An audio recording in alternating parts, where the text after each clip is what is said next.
দেশ গড়ার সুযোগ কাজে লাগাতে চাই শিক্ষার্থীদের সাথে মতবিনিময়ে বললেন প্রধান উপদেষ্টা। অন্তর্বর্তী সরকারের 1 মাস। বাংলাদেশ নিয়ে দেশে বিদেশে ষড়যন্ত্র চলছে, সাতক্ষীরার জনসভায় যুক্ত হয়ে বললেন তারেক রহমান। দেশবাসীকে সজাগ থাকার আহ্বান। এবং ৫৫ সদস্যের জাতীয় নাগরিক কমিটির আত্মপ্রকাশ, আহ্বায়ক নাসির উদ্দিন, সদস্য সচিব আক্তার। লক্ষ্য বাংলাদেশের পুনর্গঠন।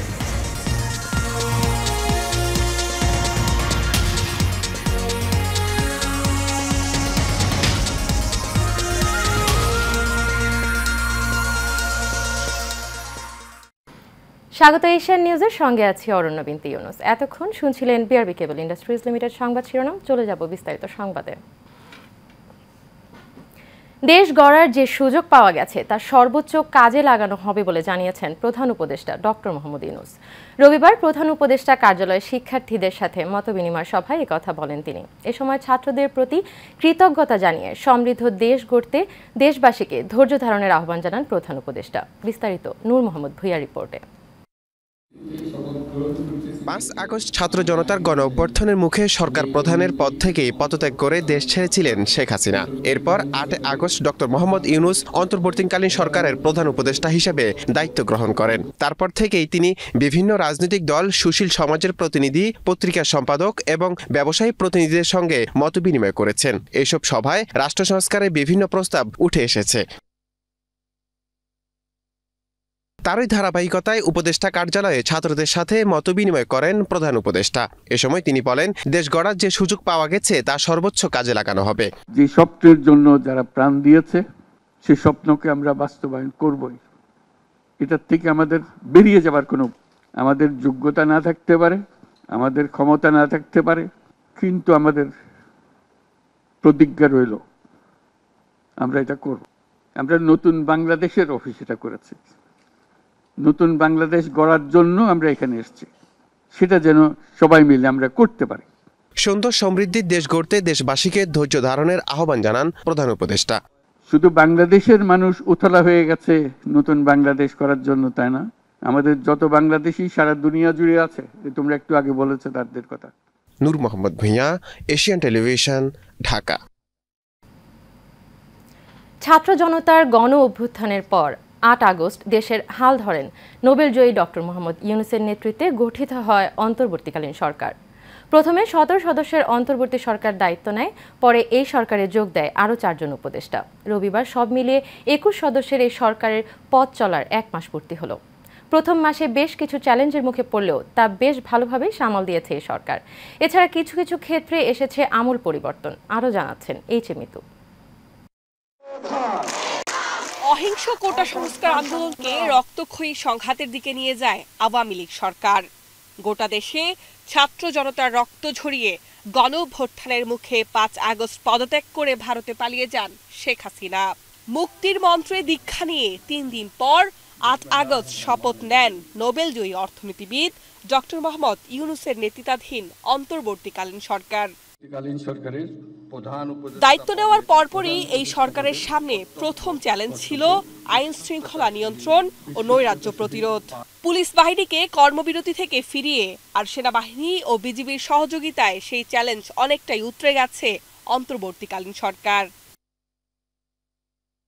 প্রশাসনের কেন্দ্রবিন্দু সচিবালয়েও শুরু হয় ব্যাপক রদবদল। স্বৈরাচারী সরকারের নিয়োগকৃত চুক্তিভিত্তিক সব সচিবকে বাধ্যতামূলক অবসরে পাঠায় ডক্টর ইউনুসের সরকার। সংস্কারের উদ্যোগ হিসেবে বেশিরভাগ মন্ত্রণালয়, দফতর ও অধিদপ্তরেও আসে নতুন মুখ। শিক্ষার্থীদের বিক্ষোভের মুখে গত ১ মাসে ঢাকা বিশ্ববিদ্যালয় সহ দেশের বেশিরভাগ পাবলিক বিশ্ববিদ্যালয়ের উপাচার্য, সহ উপাচার্য, প্রক্টর সহ শীর্ষ পদে এসেছে রদবদল। কূটনৈতিক ক্ষেত্রেও পাল্টেছে অবস্থান। এখন যেন একটু ফ্রন্ট ফুটে বাংলাদেশ। বিএসএফ এর গুলিতে মৌলভীবাজারে স্বর্ণা দাস নামের এক কিশোরী হত্যায় দিল্লিকে কড়া প্রতিবাদ জানায় ঢাকা। ফেনীর বন্যার কারণও জানতে চাওয়া হয় ভারতের রাষ্ট্রদূতের কাছে। এছাড়া জাতিসংঘের গুম বিরোধী যে সনদে শেখ হাসিনা সরকার দীর্ঘদিন স্বাক্ষর করেনি, তাতেও সই করে অন্তর্বর্তীকালীন সরকার। আর জুলাই আন্দোলনের সময় বিক্ষোভ করে আরব আমিরাতে সাজাপ্রাপ্ত ৫৭ বাংলাদেশিকে মুক্তির বিষয়ে দেশটির প্রেসিডেন্টের সঙ্গে কথা বলে ক্ষমার ব্যবস্থা করেছেন প্রধান উপদেষ্টা। অর্থনীতিকে স্থিতিশীল রাখা নতুন সরকারের অন্যতম বড় চ্যালেঞ্জ। বাংলাদেশ ব্যাংকের গভর্নর, এনবিআর চেয়ারম্যান থেকে শুরু করে বেশিরভাগ অর্থনৈতিক প্রতিষ্ঠানের কর্তা ব্যক্তিদের সরিয়ে নতুনদের নিয়োগ দেওয়া হয়েছে। এছাড়া ভোক্তাদের কষ্ট কমাতে নিত্যপণ্যের আমদানি শুল্ক কমিয়েছে সরকার।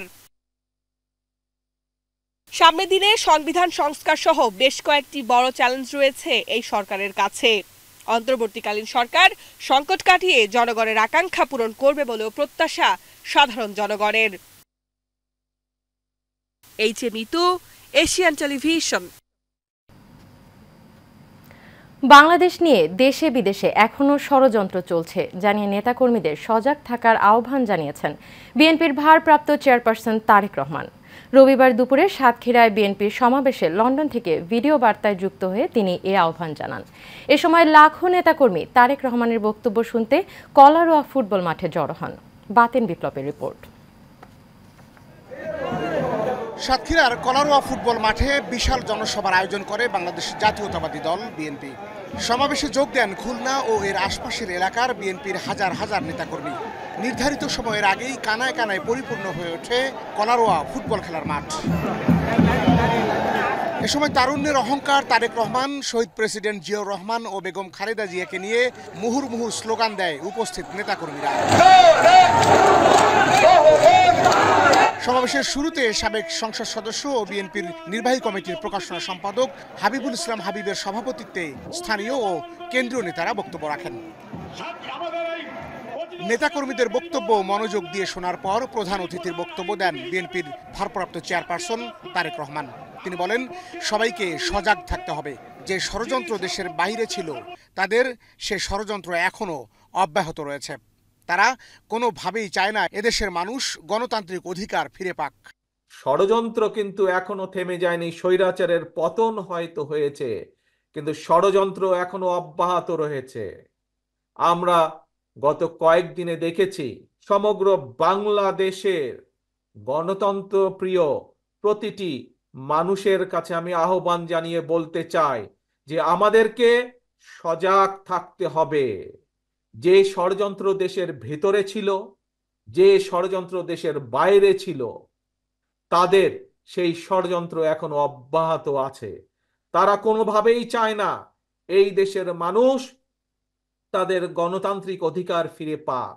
এ সময় জনগণের সরকার প্রতিষ্ঠায় আন্দোলন চালিয়ে যাওয়ার আহ্বান জানান তারেক রহমান। আমাদের আন্দোলন শেষ হয়ে যায়নি। যতক্ষণ পর্যন্ত জনগণের ভোটের অধিকার, কথা বলার অধিকার প্রতিষ্ঠিত না হবে, ততক্ষণ পর্যন্ত বিএনপির আন্দোলন অব্যাহত থাকবে। বিএনপির ভারপ্রাপ্ত চেয়ারপারসন আরো বলেন, কিছু রাজনৈতিক দল বিভ্রান্ত হয়ে কথা বলছে। এসব দলের নেতারা একটা প্রতিবেশী দেশের ফাঁদে পা দিয়ে বিভ্রান্তি ছড়াচ্ছে বলেও মন্তব্য করেন তিনি। কিছু রাজনৈতিক দল বা সংগঠন বিভ্রান্ত হয়ে কিছু কথা বলেছেন তারা। প্রিয় সহকর্মীবৃন্দ, প্রিয় উপস্থিত ভাই ও বোনেরা, আমি মনে করি, আমি বিশ্বাস করি যে একটি প্রতিবেশী দেশের ফাঁদে পা দিয়েছে আমাদের সেই রাজনৈতিক দলগুলো বা সেই রাজনৈতিক সংগঠনগুলো। সেজন্যই তারা আজ বিভ্রান্তি ছড়ায়, এই রকম কিছু কথাবার্তা তারা বলছে। সমাবেশে উপস্থিত নেতাকর্মীরা ছাড়াও বিএনপির সকল পর্যায়ের নেতাকর্মীদের সব ধরনের ষড়যন্ত্রের বিরুদ্ধে সজাগ থাকার আহ্বানও জানান বিএনপির ভারপ্রাপ্ত চেয়ারপারসন তারেক রহমান। বাতেন বিপ্লব, এশিয়ান টেলিভিশন, ঢাকা। ছাত্র জনতার অভ্যুত্থানের শক্তিকে সংহত করে দেশ পুনর্গঠনের লক্ষ্যে নাসিরউদ্দিন পাটোয়ারীকে আহ্বায়ক এবং আক্তার হোসেনকে সদস্য সচিব করে ৫৫ সদস্যের জাতীয় নাগরিক কমিটি গঠন করা হয়েছে। এই কমিটির সদস্য সংখ্যা আরও বাড়বে। রোববার বিকেলে রাজধানীতে কেন্দ্রীয় শহীদ মিনারে এই কমিটি ঘোষণা করা হয়। কমিটির আহ্বায়ক নাসিরউদ্দিন পাটোয়ারী এবি পার্টির সহকারী তথ্য ও গবেষণা সম্পাদক ছিলেন। কিছুদিন আগে তিনি পদত্যাগ করেছেন বলে এবি পার্টির সূত্রে জানা গেছে। আর কমিটির সদস্য সচিব আক্তার হোসেন গণতান্ত্রিক ছাত্র শক্তির আহ্বায়ক। তিনি ডাকসুর সাবেক সমাজসেবা সম্পাদক। জাতীয় নাগরিক কমিটির মুখপাত্র করা হয়েছে সামান্তা শারমিনকে। নাগরিক কমিটি ঘোষণার পর তিনি বলেন, জাতীয় নাগরিক কমিটি একটি আহ্বায়ক কমিটি গঠনের মাধ্যমে কাজ শুরু করেছে। অচিরেই সব মহানগর, জেলা ও উপজেলা পর্যায়ে ছাত্র জনতার অভ্যুত্থানের অংশগ্রহণকারী সামাজিক, সাংস্কৃতিক ও ধর্মীয় নেতৃত্ব এবং বিভিন্ন শ্রেণী পেশার মানুষের সাথে তারা আলোচনা করবে। তৃণমূল পর্যন্ত এই কমিটি বিস্তৃত ঘটানোর মাধ্যমে ছাত্র জনতার অভ্যুত্থানের শক্তিকে সংহত করে বাংলাদেশ রাষ্ট্রকে পুনর্গঠনের লক্ষ্যে কাজ করে যাবে। এ সময় সামান্তা শারমিন এই কমিটির 8টি প্রাথমিক কাজের কথাও তুলে ধরেন। সরকারি যে আপনারা জনতার যে সরকার গঠন করেছেন, সেখানেও আমাদের কিছু রিফরমেশন এবং রিকনস্ট্রাকশনের কাজ রয়েছে। আমরা সেগুলোতে অতি দ্রুত কাজ শুরু করব এবং আমাদের আন্তর্জাতিক যে জিওপলিটিক্স রয়েছে, সেখানে বিভিন্ন যে বিদেশি চক্রান্ত হচ্ছে, সেগুলোর বিরুদ্ধে আমরা বাংলাদেশের যে যুব সমাজ, ছাত্র এবং সকল নাগরিককে নিয়ে ঐক্যবদ্ধভাবে সেগুলোর মোকাবেলা করব।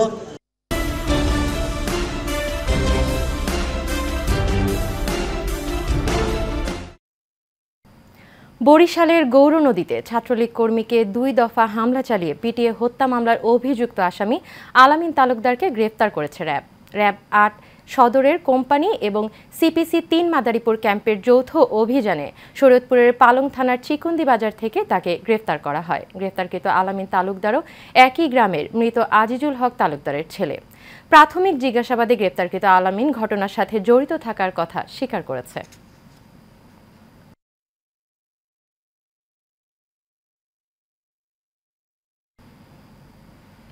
ময়মনসিংহের হালুয়াঘাটে সাংবাদিকদের সাথে জামায়াতের মতবিনিময় অনুষ্ঠিত হয়েছে। হালুয়াঘাট উলামা কল্যাণ ফাউন্ডেশন কার্যালয়ে এই মতবিনিময় সভা হয়। জামায়াতে ইসলামী হালুয়াঘাট পৌর শাখার সভাপতি প্রভাষক খালেদ আহমেদ শামসুল আলম পনিরের সভাপতিত্বে এতে প্রধান অতিথি ছিলেন হালুয়াঘাট শাখার আমির মাস্টার মোয়াজ্জেম হোসেন, সেক্রেটারি জহুরুল হাসান আকন্দ সহ অনেকে।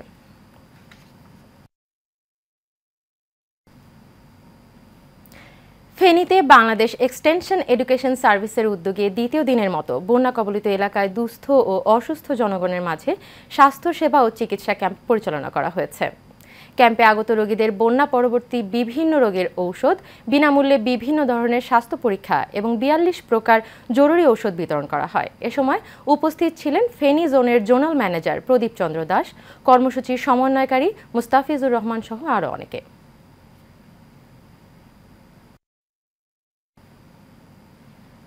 নোয়াখালীতে প্রবাসীদের অর্থায়নে বন্যার্তদের মাঝে ত্রাণ সামগ্রী বিতরণ করা হয়েছে। বেগমগঞ্জ উপজেলার রসুলপুর ইউনিয়নের লাউতলী উচ্চ বিদ্যালয়ে ও আরও 4টি আশ্রয় কেন্দ্রে প্রায় 1,500 পরিবারের মধ্যে ডাক্তার হানিফ মাহমুদ ভুইয়া, ইউনিয়ন বিএনপির সভাপতি মনির উদ্দিনের সার্বিক দিক নির্দেশনায় এসব সামগ্রী বিতরণ করা হয়। প্রবাসীদের আর্থিক সহযোগিতায় বন্যার শুরু থেকে শেষ পর্যন্ত সহযোগিতা করে যাচ্ছেন তারা।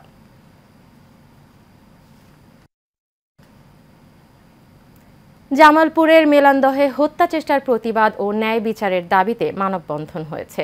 মেলান্দহের কুলিয়া ইউনিয়নের ঢালির ভিটা গ্রামে অসহায় চানমিয়া ও আব্দুস সামাদকে ঢালির ভিটা গ্রামের উমর আলী, আব্দুল কুদ্দুস, মনিরুজ্জামান হীরা, ঈদুল হাসান গংরা হত্যার চেষ্টার প্রতিবাদে এই আয়োজন করা হয়। ভালুকা বাজারে ঘণ্টাব্যাপী মানববন্ধনের ভুক্তভোগীরা পরিবার সহ রাসেল জহুরুল মিয়া বক্তব্য রাখেন।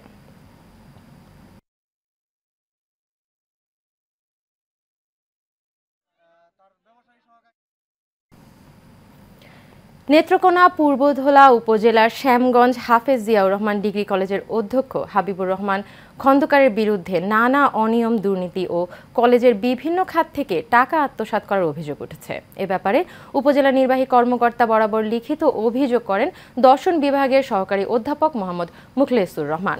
অভিযোগে তিনি বলেন, হাফেজ জিয়াউর রহমান ডিগ্রি কলেজের অধ্যক্ষ হাবিবুর রহমান নিজেই হিসাব রক্ষণের কাজটি করে থাকেন। কলেজ জাতীয়করণের কথা বলে শিক্ষকদের কাছ থেকে প্রায় 30 লাখ টাকা আত্মসাৎ করেন তিনি। সংশ্লিষ্ট প্রশাসনের হস্তক্ষেপে এসব অনিয়ম এবং দুর্নীতির সঠিক তদন্ত করে অধ্যক্ষের বিরুদ্ধে প্রয়োজনীয় ব্যবস্থা গ্রহণের দাবি জানান শিক্ষকরা।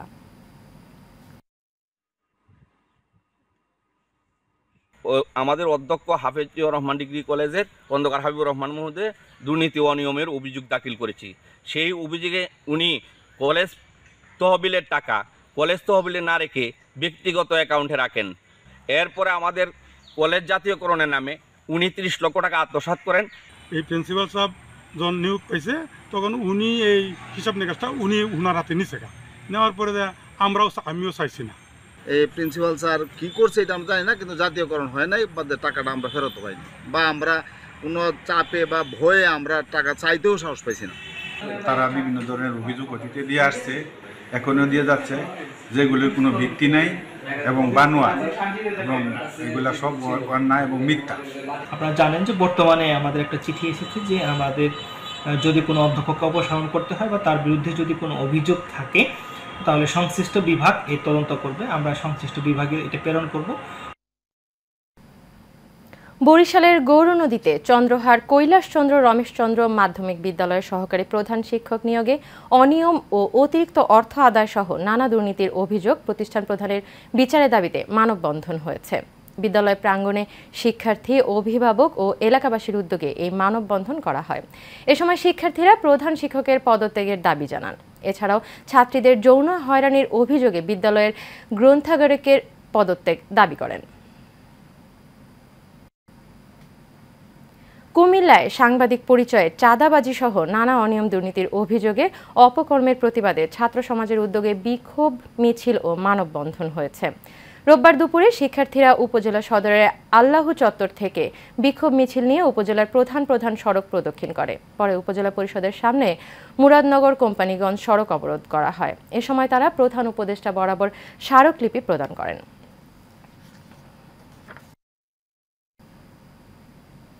নারায়ণগঞ্জ জেলা ছাত্রদলের সাবেক সভাপতি জাকির খানের মুক্তির দাবিতে বিক্ষোভ মিছিল করেন কর্মী সমর্থকরা। এ সময় তারা রাজনৈতিক ও মিথ্যা মামলা থেকে মুক্তির দাবি জানান। শহরের বিভিন্ন প্রান্ত থেকে মিছিল নিয়ে নারায়ণগঞ্জের আদালত প্রাঙ্গণে জড়ো হন কর্মীরা। এ সময় মিছিলে উপস্থিত ছিলেন ব্যবসায়ী নজির আহমেদ, সদর থানা বিএনপির যুগ্ম আহ্বায়ক এবং 14 নম্বর ওয়ার্ডের সভাপতি দিদার খন্দকার, সদর থানা বিএনপির সাংগঠনিক সম্পাদক লিঙ্কন খান, জেলা মৎস্যজীবী দলের সভাপতি এইচ.এম. হোসেন, জেলা মৎস্যজীবী দলের সিনিয়র সহসভাপতি মুন্সি মোহাম্মদ শাহজালাল সহ অনেকে। বগুড়া জেলা বিএনপির সহসভাপতি অধ্যক্ষ মীর শাহে আলমের বিরুদ্ধে মিথ্যা সংবাদ সম্মেলন, অবস্থান কর্মসূচি পালন করার প্রতিবাদে শিবগঞ্জ থানা ও পৌর বিএনপির উদ্যোগে বিক্ষোভ মিছিল ও সমাবেশ হয়েছে। পৌর বিএনপির সভাপতি বুলবুল ইসলামের সভাপতিত্বে সমাবেশে বক্তব্য রাখেন থানা বিএনপির সাধারণ সম্পাদক অ্যাডভোকেট আব্দুল ওয়াহাব, বিএনপি নেতা আব্দুল রাজ্জাক, আব্দুল করিম, আবু তাহের, হারুনুর রশিদ, আব্দুল হালদার সহ আরও অনেকে। রংপুরের দেউতি বাজার এলাকায় পূর্ব শত্রুতার জের ধরে শাহানা বেগমের বাড়িতে হামলা চালিয়ে ভাঙচুর ও লক্ষাধিক টাকা নিয়ে যাওয়ার অভিযোগ উঠেছে। ভুক্তভোগী শাহানা বেগম জানান, তার মেয়েকে প্রেমের প্রস্তাব দেয় স্থানীয় শাহাবুল। মেয়ে প্রস্তাবে রাজি না হওয়ায় ছেলের পরিবারের লোকজন মিথ্যা অপবাদ দিয়ে দেশীয় অস্ত্র নিয়ে তাদের বাড়িতে হামলা চালায়। এ সময় দুর্বৃত্তরা বাড়ি লুটপাট করে নিয়ে যায়।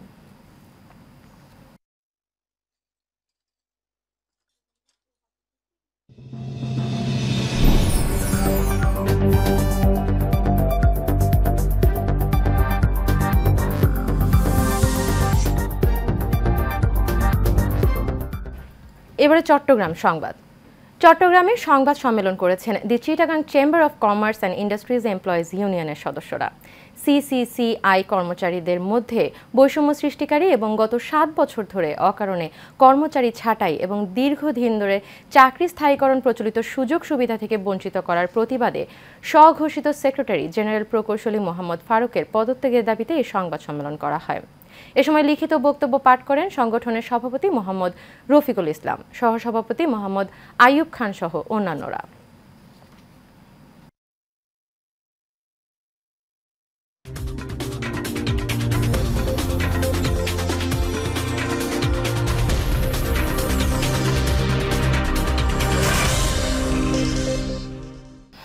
এবারে খেলার খবর।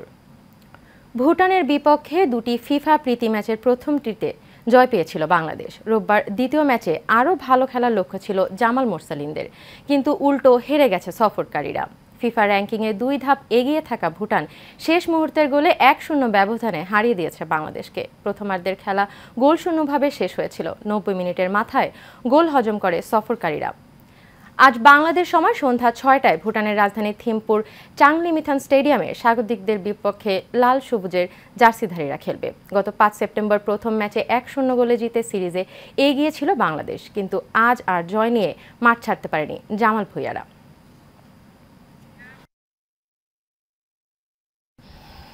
শেষ করব এশিয়ান নিউজ। তবে যাবার আগে বিআরবি কেবল ইন্ডাস্ট্রিজ লিমিটেড সংবাদ শিরোনামগুলো জেনে নেব আরও একবার।